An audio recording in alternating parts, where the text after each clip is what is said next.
What's up? Yo, what's good? What's up? Not much, just chilling. You ready to pop off? No, but at least try. My name's Jollz. I'm a Radiant player. If you're enjoying this type of content, be sure to like and subscribe, considering 80% of you guys are still not subscribed. I do these coaching sessions live, so you're more than welcome to swing by the stream and ask questions. If you're interested in coaching yourself, click the link in the description. Click the book a lesson button and select your plan and time. Lastly, if you want a chance to win free coaching, be sure to comment down below your Discord name and why you think you deserve it. I'll be picking out a person randomly. Other than that, enjoy the video. Okay, 147 damage per round. This is good. It's not bad at all. Cypher one trick. We'd love to see that. And just a little bit of KJ. Good. I like it. I actually really like it. He's not the best right now, but it doesn't matter. Like, if you one trick one agent and you're comfortable on that agent, you can make it work. I know a Cypher player who's Immortal 3, or I think he's Radiant. Yeah, so the thing is with playing these Sentinel characters, especially on defense, even on attack side, it's really important that you stay alive, right? Like, that's like your #1 priority, staying alive. The more you stay alive, the more value you bring to your team. So you're winning a lot of gunfights. That's without a doubt. You have 147 damage per round. That's really, really good, especially on a Sentinel character. So the thing is, like, are you winning the rounds, right? Like, that's where a lot of people kind of struggle with. They get like a kill or they get two. They're like, I got mine. And then they're like, okay, team, do the rest. But, you know, sometimes watching them clutch can be mold inducing, right? You want to pull your hair out just watching them do certain stuff. So sometimes it's better to stay alive, let your teammates, you know, get kind of info, and then you play for the round. So, you know, getting a 1v1 if you're clutching is a lot more beneficial than getting one early and dying, you know?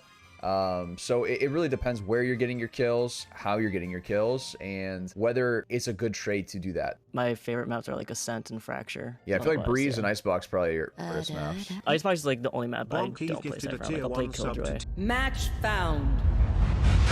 Of course, the one map, but it's all good. I know. Like, every time, I'm just like, I don't want to play it. If I do bad, I'm blaming the map. That's all I'm saying. It's not me, it's the map. Yeah. That's two. We can just rotate out. It's two of them. Last player standing. It's a good cam. And one's pushed through B. Okay. He knows one's flanking. He's gonna try and isolate a 1v1. Oh, nice try, nice try. After you got that Sage kill, I probably would have like tried to look to just to see, like, open up the cam a little bit, right? Just to see immediate view and then close it instantly. So that's something I probably would have done, but I like the play. Try and isolate the 1v1 there before that Raze decided to flank.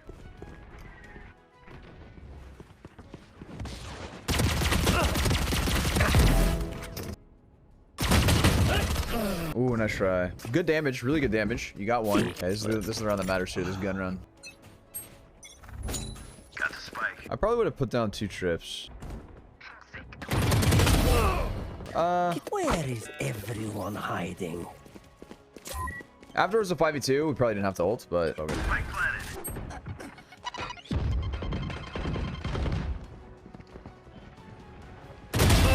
Very nice peaks. Peaks are great. What rank is this? Gold?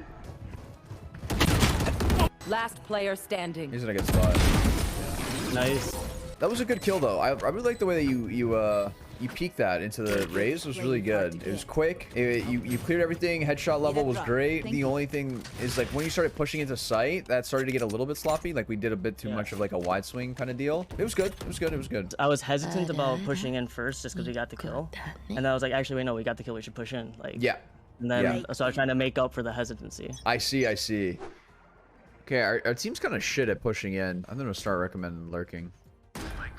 Ooh, we're exposed from like 8 different angles here. I'm not a fan of this. With post-plant positioning there, I didn't really like the spot that you kind of chose there. It was kind of out in the open. You were exposed from like 5 different angles. It was very scary, and you're not putting yourself in a spot where your teammate can kind of like play off of you or trade you. Let's try lurking this round. So just walk up mid. Yeah, start going in now. You should be good. This is the timing. Yep. A shot. Nice job. Good stuff. Good stuff. That's crazy. 2 AFKs. That's insane. It's all good. Maybe they come back. Oh, one came back. See? The Yeah. Jet came back. Let's try and go a little bit later this round. Yeah. Up mid. Huge kill. Give me a. Where is everyone hiding? One enemy remaining. He's inside. Back side. Make sure we're looking at the mini map. So looking at...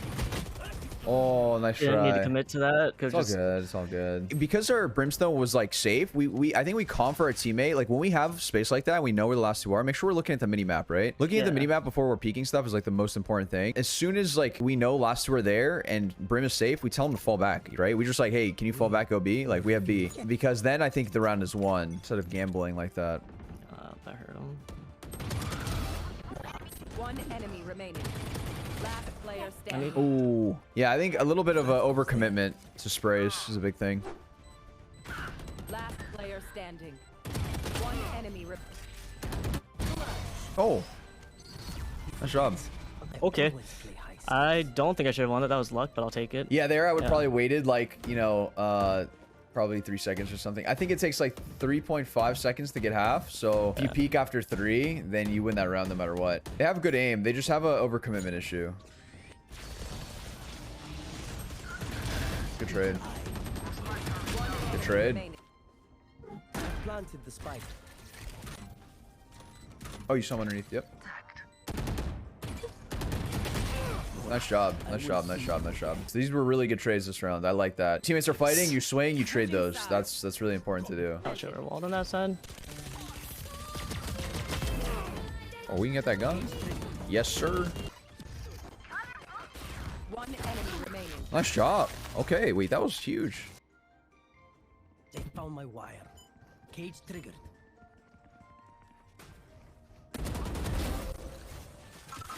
Spike down. B. Okay, we are exposing ourselves from multiple angles. That's our big thing right now. It's our positioning with getting... Okay, so exposed to too many angles, committing to too many gunfights, and lurking more on the tech side.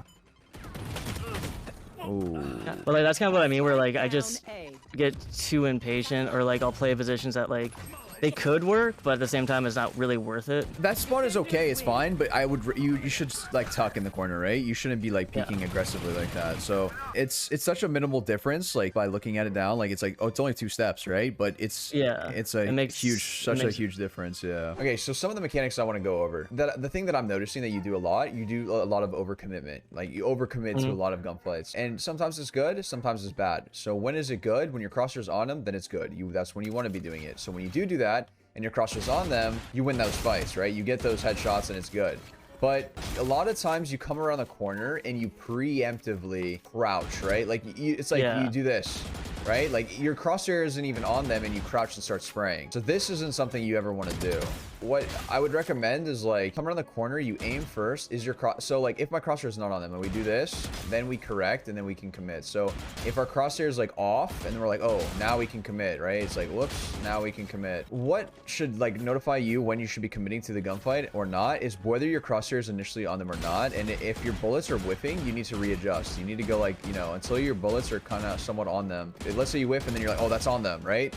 Oh, that's on them. So that's when you can kind of commit to those. A good way of practicing this is to go into a deathmatch or go into a practice range like this. But I would recommend a deathmatch because you're going against real people, and tell yourself like, I'm not going to commit to this gunfight, right? Like I am going to only be bursting and strafing. Yeah, and that's definitely one thing that like a lot of like the other people I play with is just like they'll be like, your aim is good, but you don't take the time to actually fully use it. Like, yeah, exactly. No, they're right. Yeah. So one thing that I noticed is like a lot of the times, remember when it was the sage round. It was the sage round. Yeah, it's sage round. You got the sage here. Yeah. So she ran here. You got this kill. After you got the kill, you started going for more with this like wide swing. You were like, oh, are they going to peek me here? Are they going to peek? You know what I mean? Like this is like, this was a bad scenario. I didn't like. You need to isolate them, right? You either play here and play this close angle, or you just fully go here and then play back here, right? And then you can't be doing this. This is never like a thing that you should ever be doing. You brought to an attention that like at least you know that these are 2 angles that you can be exposed to. So if you ever notice yourself like jiggling like this between 2 angles, then you know you're not in a good spot. Go. You're better off just doing this and holding tight like this, or going here and then holding tight like this, right? So these options are way better than being exposed here. Okay, and in another round when we planted here and Brimstone planted here, and then we went here, and then we started doing something like this. This is scary. This is so scary. Why is this scary? Because I can get peeked from kitchen, I can get peeked from there, I can get you see there plant. Exactly.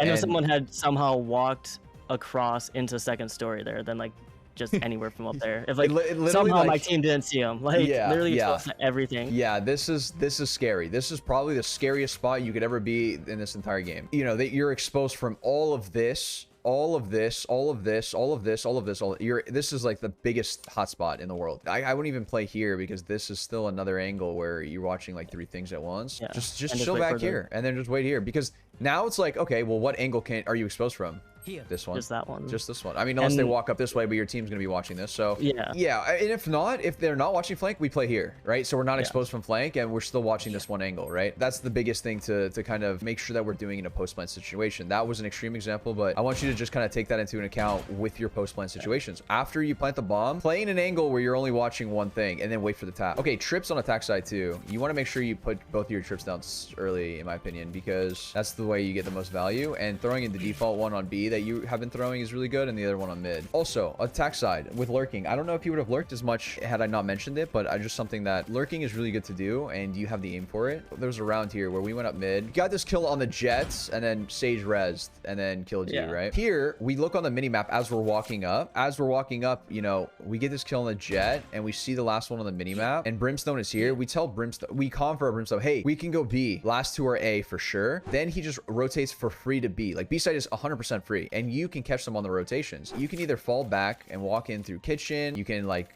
maneuver into here or something, or play with him, but regardless, like B side is free, like 100% free, because we know where the last 2 are. They're going to be knife out rotating. You get 1 kill, immediately reposition. Don't look for more. That's one thing that you do a lot, where you get a kill and you're just wide swing. You're like, what's up, bitches? Like, I want the clip. That's something I would work on. Get a kill and look to reposition rather than wide swing and look for more. I'll catch you later then. Thanks again. Yeah, no problem, and good luck with your rank games. Thanks.